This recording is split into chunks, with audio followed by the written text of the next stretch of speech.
बहुत हो गया, अब मैं और बर्दाश्त नहीं कर सकता। आखिर कब तक हमें इस तरह छुप कर रहना पड़ेगा? समय रहते हम दोनों उसके हाथों से बच निकले थे, नहीं तो न जाने हमारा क्या हाल होता। मैंने अभी हार नहीं मानी है, मैं एक कोशिश और करूंगा। आखिर तू ऐसा क्या करने वाला है?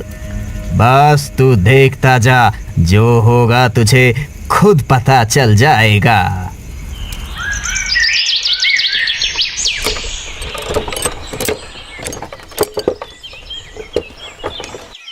देखो भाग्यवान, हमारी बरसों की मेहनत सफल हो गई। आज मैंने बैलगाड़ी खरीद ली। इस बैलगाड़ी की मदद से अब आप भी दूसरे गांव और शहर जाकर अपनी फसल बेच पाएंगे। हाँ भाग्यवान, तुम बिल्कुल सही कह रही हो।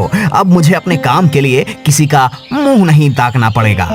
और अब दोनों बैल भी खेती के अलावा भी आपके दूसरे काम आएंगे।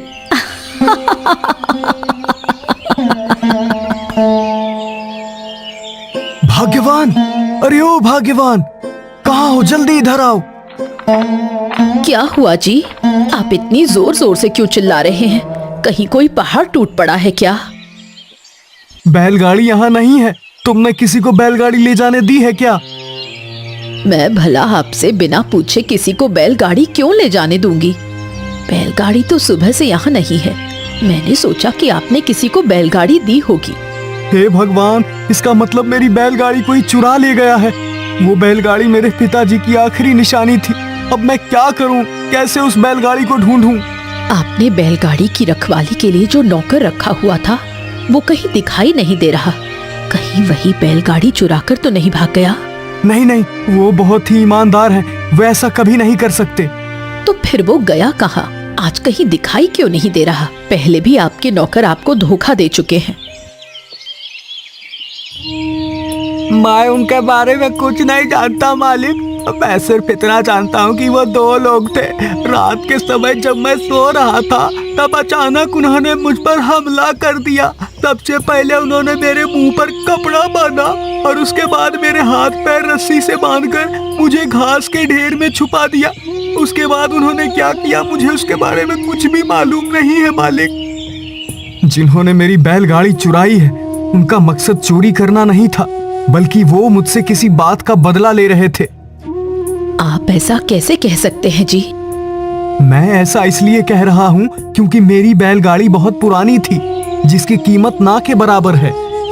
इसका मतलब जिसने भी ऐसा किया है वो आपका कोई करीबी ही है। हाँ, तुम बिल्कुल सही कह रही हो। लेकिन ऐसा कौन कर सकता है? मुझे उसी का पता लगाना है, और जिसने भी ऐसा किया है, मैं उसे उसके किए की ऐसी सजा दूंगा कि वो जीवन भर याद रखेगा। और तूने सुना क्या, जमींदार साहब की बैलगाड़ी चोरी हो गई है? हाँ, मैंने सुना है। मैंने तो ये भी सुना है कि उनकी बैलगाड़ी चुराने वाला उनका कोई रिश्तेदार या जान पहचान वाला है। मैंने तो ये भी सुना है कि जमींदार साहब ने ये घोषणा भी की है कि जो भी उनकी बैलगाड़ी ढूंढ कर लाएगा, उसे वो 10 बीघा जमीन इनाम में दे देंगे। तो फिर देर किस बात की है? हम सब अभी बैलगाड़ी ढूंढने के काम में लग जाते हैं और इनाम में मिली जमीन बराबर बराबर हिस्सों में बांट लेंगे। और तू बिल्कुल सही कह रहा है, हम ऐसा ही करेंगे। तूने तो कमाल कर दिया मेरे दोस्त। सांप भी मर गया और लाठी भी नहीं टूटी। मैंने ऐसी तरकीब लगाई थी जिससे उसे तो अब तक ये पता ही नहीं चला होगा कि उसके साथ क्या हुआ है। अब तेरी आगे की तरकीब क्या है? अब आगे क्या करना है? यहाँ से निकलकर किसी दूसरे शहर में जाएंगे और इन पैसों से एक नई जिंदगी शुरू करेंगे। हाँ, और वहाँ पर वही करेंगे जो यहाँ करते थे। हाँ, तूने बिल्कुल ठीक कहा मेरे दोस्त। लेकिन मैं अभी कुछ दिनों तक और रुककर उस जमींदार की परेशानी के बारे में सुनकर सुकून लेना चाहता हूँ।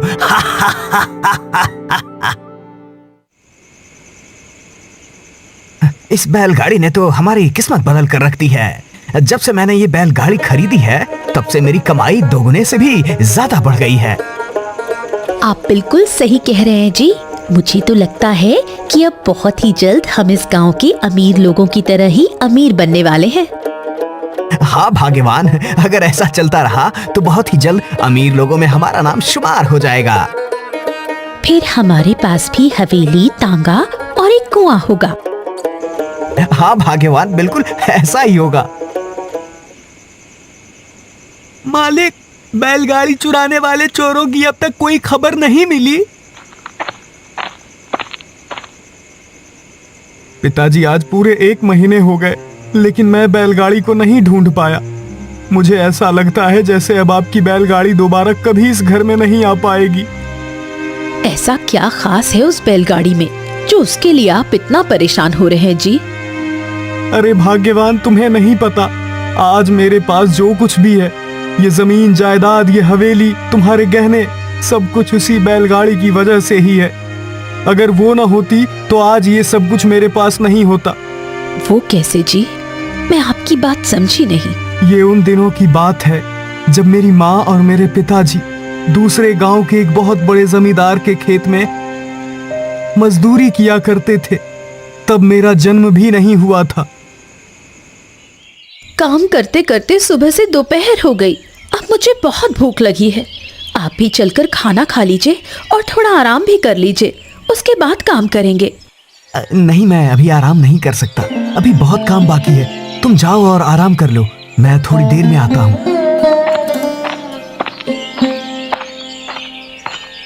तुम्हारी पत्नी बिल्कुल ठीक कह रही है, काम के साथ साथ आराम भी जरूरी है। तुम दोनों सुबह से काम कर रहे हो, जाओ पहले आराम कर लो, काम उसके बाद कर लेना। कहीं अगर बीमार पड़ गए तो काम धरा का धरा रह जाएगा। ठीक है मालकिन।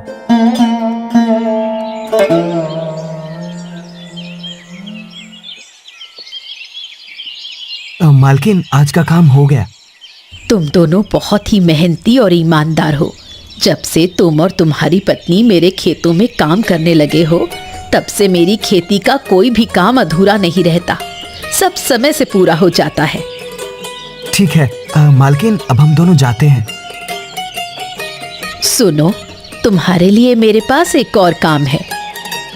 जी मालकिन, बताइए, मैं आपके लिए और क्या कर सकता हूँ? तुम वो बैलगाड़ी देख रहे हो ना, जिसका एक पहिया टूटा हुआ है? हाँ मालकिन। उसे तुम ले जाओ और उसकी लकड़ियों का इस्तेमाल तुम जैसे चाहे वैसे कर सकते हो। मालकिन, वो बैलगाड़ी तो बिल्कुल ठीक लग रही है, सिर्फ एक पहिया ही तो टूटा हुआ है। आप उसकी मरम्मत करवा लीजिए, उसके बाद वो बैलगाड़ी फिर से पहले जैसी हो जाएगी। उसकी मरम्मत करवाने में बहुत समय लगेगा और मेरे पास इतना समय नहीं है, क्योंकि फसल की कटाई शुरू हो गई है और अब अनाज बाजार ले जाकर बेचना होगा। जितने समय में मैं इस बैलगाड़ी की मरम्मत करवाऊंगी, उतने समय में मैं एक नई बैलगाड़ी खरीद लूंगी। ऐसा करने से मेरा समय भी बचेगा और मेरा काम भी समय पर होगा। अगर तुम चाहो तो तुम इस बैलगाड़ी की मरम्मत करवा लो और इसे अपने पास ही रख लो। ठीक है मालकिन, अगर आप कहती हैं तो ये बैलगाड़ी मैं अपने साथ ले जाता हूँ और इसकी मरम्मत करवाकर इसे अपने पास ही रख लूंगा। लेकिन मालकिन, मेरे पास बैल तो है ही नहीं, तो बैलगाड़ी की मरम्मत करवाने के बाद बैलगाड़ी का इस्तेमाल कैसे करूंगा? तुम उसकी चिंता मत करो, मैं तुम्हें 2 बैल दे दूंगी। पहले तुम बैलगाड़ी की मरम्मत तो करवाओ।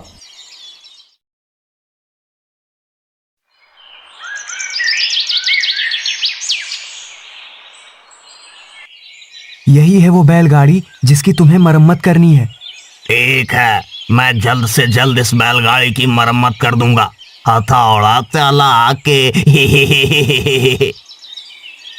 अभी मैं जा रहा हूँ, शाम को आकर देखता हूँ तुमने काम ढंग से किया है या नहीं।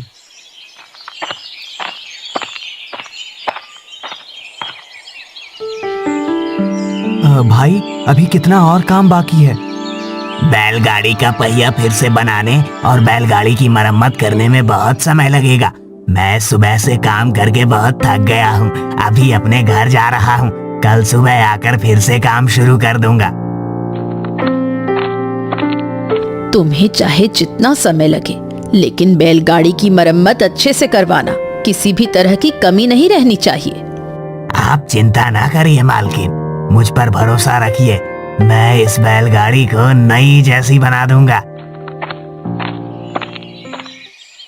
मालकिन, ये देखिए, मैंने बैलगाड़ी की मरम्मत कर दी है। अब ये बिल्कुल नई जैसी हो गई है। मुझे पूरे 6 दिनों का समय लगा है हथौड़ा चला के। तुमने जैसा कहा था ठीक वैसा ही काम किया है। अब इस बैलगाड़ी को देखकर ऐसा लगता नहीं कि जैसे इससे पहले किसी भी तरह की कोई खराबी थी इसमें। ये लो तुम्हारे काम का इनाम। आपका बहुत बहुत धन्यवाद मालकिन। सच में ये बैलगाड़ी तो नई जैसी हो गई। ये देखो तुम्हारी बैलगाड़ी एकदम नई जैसी हो गई है। अब तुम इसे अपने साथ ले जा सकते हो। वो तो ठीक है मालकिन, लेकिन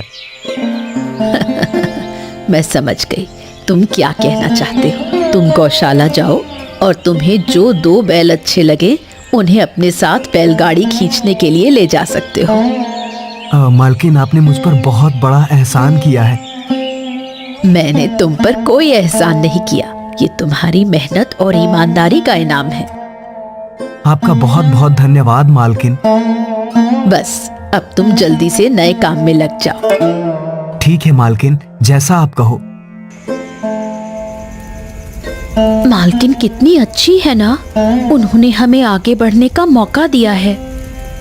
हाँ, तुम बिल्कुल ठीक कह रही हो भाग्यवान। मैं इस मौके को हाथ से नहीं जाने दूंगा। अब तुम देखना मैं कैसे हमारी किस्मत बदल दूंगा।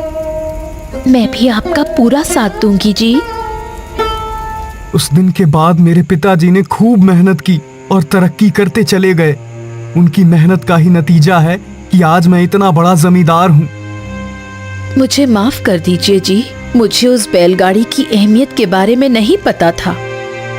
तुम जानती हो भाग्यवान, पिताजी ने अंतिम सांस लेने से पहले मुझसे कहा था कि मैं उस बैलगाड़ी को मरते दम तक अपने पास संभाल कर रखूं। पर आप चिंता मत करिए जी, वो बैलगाड़ी आपको जरूर मिलेगी। अब मैं भी उसे ढूंढने में आपकी मदद करूंगी। मैं 1 महीने में बैलगाड़ी को नहीं ढूंढ पाया तो भला अब तुम क्या कर सकती हो? आप मेरी बात मानिए और अपने गांव के अलावा आसपास के सभी गांवों में जाकर ये ऐलान करवा दीजिए कि आप बैलगाड़ी दौड़ का आयोजन करवा रहे हैं। उस दौड़ में जो चाहे वो बैलगाड़ी के साथ हिस्सा ले सकता है और जीतने वाले को 20 बीघा जमीन इनाम में दी जाएगी। ऐसा करने से क्या होगा? आपने बताया था कि बैलगाड़ी जिसने भी चोरी की है वो आपसे बदला लेना चाहता है। तो अगर आपके द्वारा आयोजित की जाने वाली बैलगाड़ियों की दौड़ की बात उसे पता चलेगी तो वो समझ जाएगा कि आप ऐसा क्यों कर रहे हैं और वो दौड़ में हिस्सा नहीं लेगा। तो इससे मुझे उस चोर का पता कैसे चलेगा? आप मेरी पूरी बात सुनिए जी। हाँ बोलो।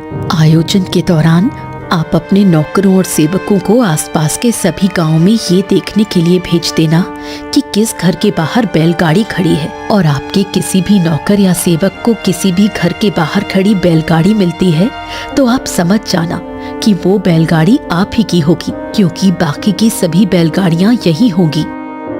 और अगर एक से ज्यादा बैलगाड़ी मिलती है तो क्या आप उनमें से अपनी बैलगाड़ी पहचान लेना।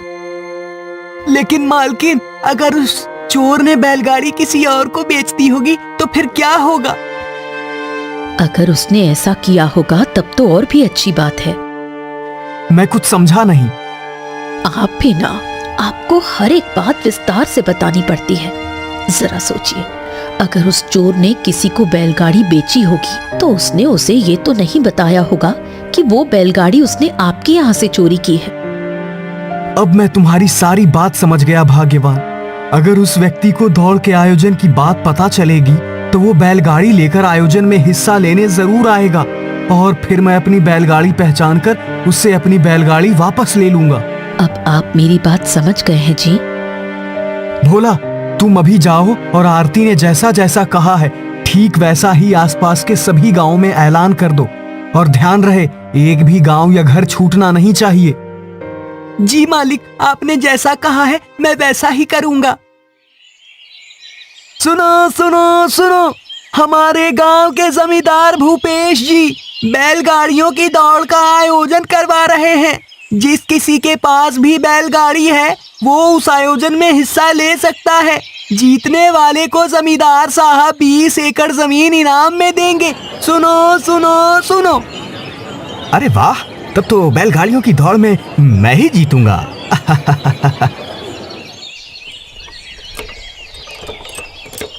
क्या बात है जी, आप बहुत खुश दिखाई दे रहे हैं। जो बात मैं अभी अभी सुनकर आ रहा हूँ, अगर तुम भी सुन लोगी तो तुम भी खुशी से झूम उठोगी। तो फिर देर क्यों कर रहे हो जी, जल्दी से बताओ।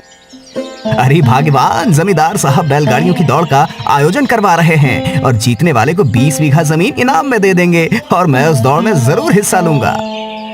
मुझे पूरा भरोसा है कि आप जरूर जीतेंगे, लेकिन दौड़ का आयोजन किस दिन है? भाग्यवान, इस बात की जानकारी तो मुझे नहीं है। बाकी के सभी गांवों में मैंने बैलगाड़ियों की दौड़ की सूचना दे दी है। अब सिर्फ 4 गांव और बचे हैं।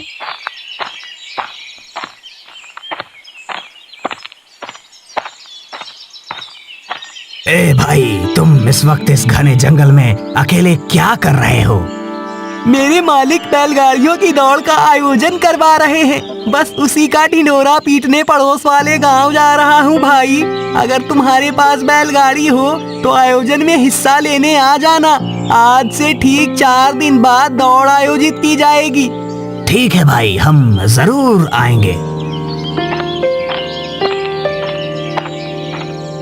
ऐसा लगता है जैसे बैलगाड़ियों की दौड़ का आयोजन हमारे पुराने मालिक ने ही करवाया है, ताकि वो अपनी चोरी हुई बैलगाड़ी ढूंढ सकें। ये तो उसने बहुत अच्छा किया।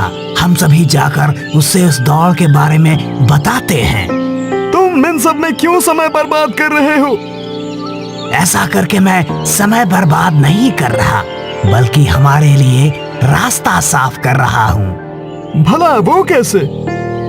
जब मैं उस बैलगाड़ियों की दौड़ के बारे में बताऊंगा तो वो जरूर उस दौड़ में हिस्सा लेने जाएगा, जिसके बाद वो अपनी बैलगाड़ी पहचान लेगा और फिर हमने जो कुछ भी किया है उसका सारा इल्जाम उसके ऊपर जाएगा। अरे वाह, मैंने तो इस बारे में सोचा ही नहीं। तुम सचमुच बहुत होशियार हो। अब मैं कैसे पता करूं कि जमींदार साहब किस दिन बैलगाड़ियों की दौड़ का आयोजन कर रहे हैं? इतनी रात में कौन हमारे घर आया है? अरे आप दोनों इतनी रात में यहाँ क्या कर रहे हैं? हम दोनों आपको ये बताने आए हैं कि जमींदार भूपेश आज से ठीक 2 दिन बाद बैलगाड़ियों की दौड़ का आयोजन कर रहा है। आप उस दौड़ में हिस्सा जरूर लेना। आपका बहुत बहुत धन्यवाद भाई जी, आपने मेरी बहुत बड़ी परेशानी हल कर दी। वो तो तुम्हें 2 दिन बाद पता चल जाएगा कि मैंने तुम्हारी परेशानी हल की है या फिर अपनी परेशानी से छुटकारा पाया है। तुमने कुछ कहा क्या भाई? मैं तुम्हें आने वाली दौड़ के लिए शुभकामनाएं दे रहा था। तुम्हारा बहुत बहुत धन्यवाद भाई। तूने सुना क्या, जमींदार साहब बैलगाड़ियों की दौड़ का आयोजन करवा रहे हैं? हाँ, मैंने सुना और मैं ये भी जानता हूँ कि जीतने वाले को 20 एकड़ जमीन इनाम में दी जाएगी। ऐसा लगता है हमारी किस्मत में कुछ भी नहीं है। ना तो हम बैलगाड़ी चुराने वाले चोर को पकड़ पाए और ना ही हम बैलगाड़ियों की दौड़ में हिस्सा ले सकेंगे। हाँ, तो बिल्कुल सही कह रहा है, क्योंकि हम में से किसी के पास भी बैलगाड़ी तो है ही नहीं। अरे, ये तो मेरे पिताजी की बैलगाड़ी है। जमींदार साहब, मैं प्रभात हूँ और ये मेरी पत्नी रजनी है। हम दोनों आपके पड़ोसी गांव के रहने वाले हैं। आपने बैलगाड़ियों की दौड़ का आयोजन करवाया है, मैं उसी दौड़ में हिस्सा लेने आया हूँ। वो तो ठीक है, लेकिन तुम्हारे पास ये बैलगाड़ी कहाँ से आई? ये बैलगाड़ी मैंने लगभग 1 महीने पहले 2 अजनबियों से खरीदी थी। मुझसे झूठ मत बोलो, सच सच बताओ, ये बैलगाड़ी तुमने मेरे घर से चोरी की थी ना? मेरे पति सच बोल रहे हैं, वो कभी झूठ नहीं बोलते। उन्होंने सच में ये बैलगाड़ी 2 अजनबियों से खरीदी थी।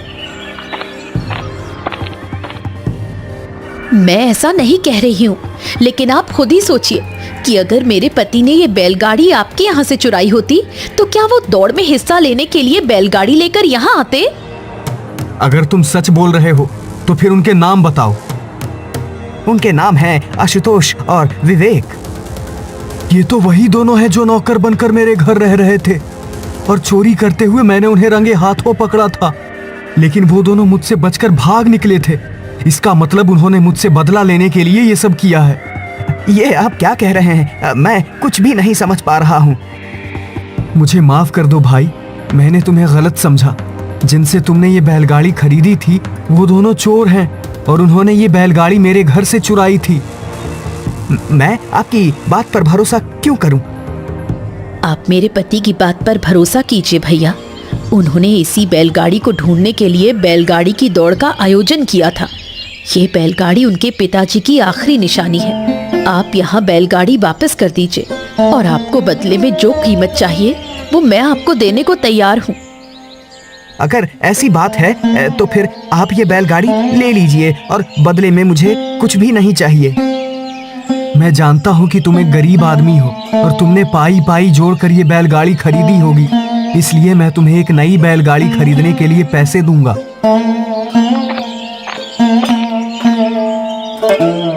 ये क्या, सारे गहने और रुपए कहाँ गए?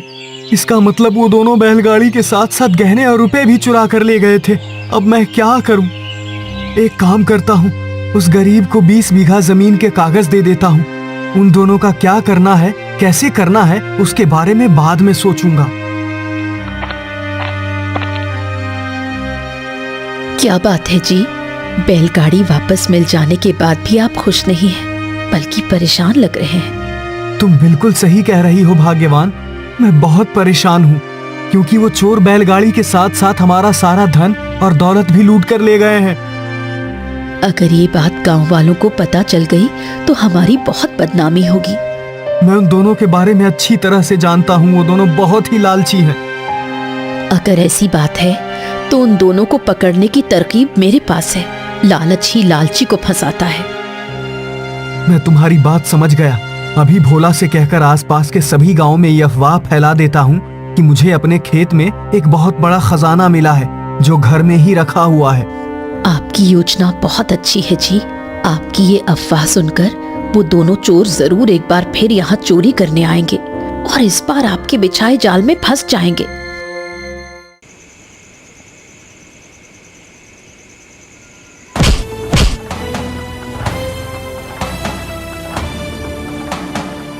हमें छोड़ दो, अब हम दोबारा ऐसा कभी नहीं करेंगे। पहले तुम दोनों ये बताओ कि तुमने मेरे घर से चुराए हुए गहने और पैसे कहाँ छुपाए हैं? ये रहे आपके गहने और रुपए, अब हमें छोड़ दो। मैं तुम्हें ऐसे कैसे छोड़ दूं? अब तुम्हारी बाकी की जिंदगी जेल में बीतेगी। इनको इनके किए की सजा मिल गई, लेकिन आपने जिस दौड़ का आयोजन किया था उसका क्या होगा? होना क्या है, दौड़ होगी और जीतने वाले को इनाम मिलेगा।